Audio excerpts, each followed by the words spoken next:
Perkenalkan, nama saya Imro'atun Mutanimah, jurusan akuntansi, NIM 2001302. Pada kali ini saya akan mempresentasikan perjalanan demokrasi di Indonesia. Adapun poin-poinnya, yang pertama sejarah demokrasi, yang kedua pengertian demokrasi, yang ketiga macam-macam demokrasi, yang keempat salah satu contoh demokrasi yang ada di Indonesia. Oke teman-teman, yang pertama sejarah demokrasi. Istilah demokrasi berasal dari Yunani kuno yang diutarakan di Athena kuno pada abad ke-5 sebelum Masehi. Negara tersebut biasanya dianggap sebagai contoh awal dari sebuah sistem yang berhubungan dengan hukum demokrasi modern. Demokrasi menjadi sebuah kata kunci tersendiri dalam bidang politik. Hal ini wajar sebab demokrasi saat ini dikatakan sebagai indikator perkembangan politik. Secara etimologis, istilah demokrasi berasal dari bahasa Yunani. Demokrasi terdiri dari dua kata, yaitu demos yang artinya rakyat dan kratos yang artinya pemerintah. Jadi demokrasi adalah pemerintahan dari rakyat, oleh rakyat, dan ketiga macam-macam demokrasi dibagi menjadi 4. Yang pertama dilihat dari cara penyaluran kehendak rakyat. Yang kedua dilihat dari dasar atau paham ideologi yang dianut. Yang ketiga dilihat dari perkembangan paham. Yang keempat dilihat dari hubungan antara pemerintah dan rakyat. Dilihat dari cara penyaluran kehendak rakyat, demokrasi dibagi menjadi 3. Yang pertama secara langsung, yang kedua secara tidak langsung, yang ketiga secara referendum. Dilihat dari dasar atau paham ideologi yang dianut, demokrasi dibagi menjadi 3. Yang pertama, demokrasi liberal, yang kedua, demokrasi rakyat, yang ketiga, demokrasi Pancasila.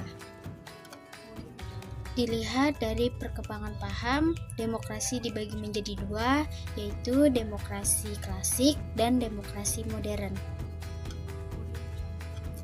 Dilihat dari hubungan antara pemerintah dan rakyat, demokrasi dibagi menjadi 5. Yang pertama, demokrasi liberal, yang kedua, demokrasi terpimpin, yang ketiga, demokrasi sosial, yang keempat, demokrasi partisipasi, yang kelima, demokrasi konstitusional. Salah satu contoh demokrasi yang ada di Indonesia yaitu pemilu sebagai wujud demokrasi Pancasila.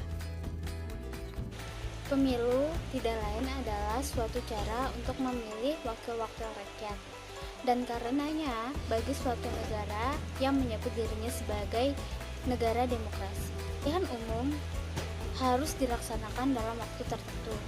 Apakah sebabnya demikian?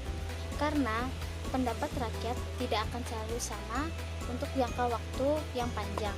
Kemungkinan dapat saja bahwa rakyat setelah suatu jangka waktu tentu akan berubah pendapat, dan ini dimungkinkan pula dengan bertambahnya jumlah rakyat yang dewasa yang belum tentu mempunyai sikap yang sama dengan orang tuanya. Karena itu, untuk menentukan pendapat mereka, pemilihan umum harus dilaksanakan dalam waktu tertentu. Untuk itu ada negara yang menentukan bahwa pemilu dilaksanakan sekali dalam 5 tahun. Presentasi ini adalah demokrasi diartikan sebagai pemerintahan atau kekuasaan dari rakyat, oleh rakyat, dan untuk rakyat. Istilah demokrasi ini memberikan posisi penting bagi rakyat, sebab dengan demokrasi, hak-hak rakyat untuk menentukan sendiri jalannya organisasi negara dijamin. Penerapan demokrasi di berbagai negara di dunia memiliki ciri khas dan spesifikasi masing-masing. Lazimnya sangat dipengaruhi oleh ciri khas masyarakat sebagai rakyat dalam suatu negara. Indonesia sendiri menganut demokrasi Pancasila, di mana demokrasi itu dijiwai dan diintegrasikan oleh nilai-nilai luhur Pancasila, sehingga tidak dapat diselewengkan begitu saja. Sekian presentasi dari saya. Apabila ada kekurangan mohon maaf. Wassalamualaikum warahmatullahi